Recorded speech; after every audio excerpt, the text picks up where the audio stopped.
My name is Daniel Carter, and for 17 years, I raised a girl who never once called me dad. Her name was Emily, and she came into my life when she was only 6 years old after her real father walked out on her mother and disappeared without a trace. When I married her mother, I promised I would love Emily like my own child, and I kept that promise with every breath I took. I worked double shifts so she could go to a good school. I stayed awake all night when she had fevers. I taught her how to ride a bicycle. I held her when she cried after her first heartbreak. I clapped the loudest at her graduation, and I sat in the front row at every school event, even when she never once looked at me and called me anything more than Daniel. Not father, not dad, just Daniel. I told myself that love does not need a title and that one day she would understand, but nothing prepared me for the day she looked at me with cold eyes and said, "Do not come to my wedding, because you are not my real father."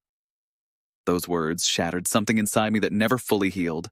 I remember standing in the living room holding my phone while her mother cried beside me, and I told myself that maybe I deserved this for believing that blood did not matter. The wedding invitation never came, and I watched her life unfold through social media like a stranger watching from the outside. I saw her engagement party, her bridal dress, her luxury venue, and the man she was marrying who came from a rich family, and I kept waiting for a call that never came until one day she finally called me, not to invite me, but to tell me that her real father had returned and would be walking her down the aisle. The same man who abandoned her as a baby, the same man who never paid a cent of child support, the same man who never sent a birthday card, and yet she chose him over me.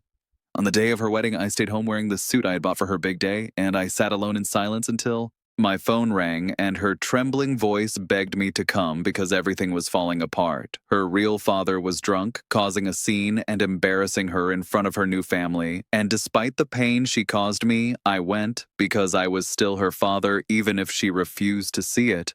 When I arrived, the hall was in chaos, and the man who abandoned her was shouting that he deserved to be there, and when he saw me, he laughed and said she never wanted me, and that I was nothing but a mistake in her life. But I stood tall and told everyone the truth about who raised her and who ran away. I showed messages she sent me as a child asking where her daddy was and why he never came to see her, and the room went silent. Security removed him, and Emily collapsed in tears. Realizing she had been chasing a fantasy while ignoring the man who never left, she walked to me in her wedding dress and asked if I would walk her down the aisle, and in that moment, 17 years of pain turned into forgiveness.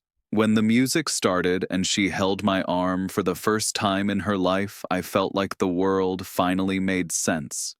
She whispered that she was sorry for being ashamed of me, and that she thought blood mattered more than love, and I told her love always wins. At the reception, she stood in front of everyone and called me her real father, and the room erupted in applause, and she hugged me and finally called me dad. Today, she visits every week and brings her children to see me and tells them about the man who raised her when no one else would. And her real father was later arrested for fraud and disappeared again from her life. And now she knows that family is not who gives you blood, but who gives you love.